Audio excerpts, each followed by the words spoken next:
You all like have such strong identities. Many of you sort of combine so many different aspects of things. I think Lava, like you said it well, like you're a young, queer, black, non-binary lesbian representing so many different things. In interviews, you've talked about not wanting to conform to what society projects onto you. So Lava, I'll start with you here. Like, how important is it to you to sort of be true to your identity and not conform to what the world thinks you should be? So, you know, I was just told, oh, like you're a tomboy, you're kind of different or whatever. But I was just always like, you know, like a really little gender non-conforming child. And that was just, I never felt weird or confused. It was other people who was just confused by my existence or confused about the way I acted as a child. And then even like, getting older and like making music and putting myself out there and people being confused that I could be like still gender non-conforming but also identify as like a lesbian.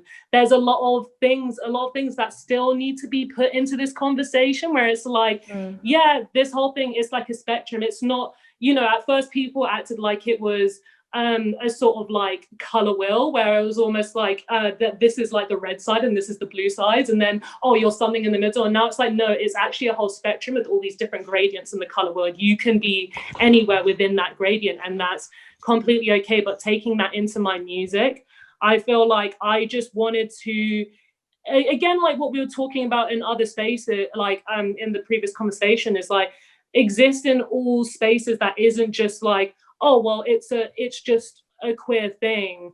But actually, I know so many incredible artists who are part of my community who I know would just thrive, not just even in the mainstream world, but just in like different genres. And there's a lot of genres in music that still, you know, is not queer dominated, yet I know in terms of like the people who you see are really successful in it, yet I know so many artists within those genres who are queer and doing really well, but their music, when it comes to the actual industry side of things, is just playlisted as a queer thing. It's just put into like queer lineups. And I'm like, that's cool, but they already have that community and they're already established in that. Start putting them alongside other narratives because they are just as deserving and just as talented.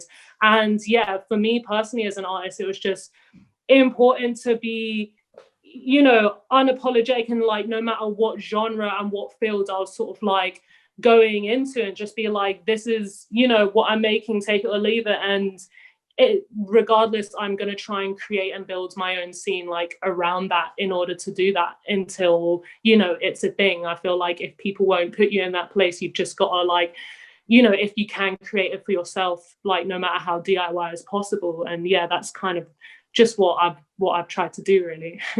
Yeah, no, that's amazing. Jodie, same question to you. Yeah, when I was growing up, I kind of felt like I didn't really fit into a box. I didn't have role models that I could really look up to. So therefore, now at this stage, I feel like it's an important mission of mine to kind of like help queer the system a little bit. Love that. Yes. So I found my tribe. I found my rhythm, quite literally, and I definitely think that kind of boundary pushing is something that comes as like a burning thing that comes from inside of me. Boundaries are there to be pushed. Rules aren't really there to be followed, as far as I'm concerned. I'm a big fan of progress for all of us, and that what I'm doing in the music I'm making and the visibility that I have is definitely part of the greater good for acceptability of people like us, the community.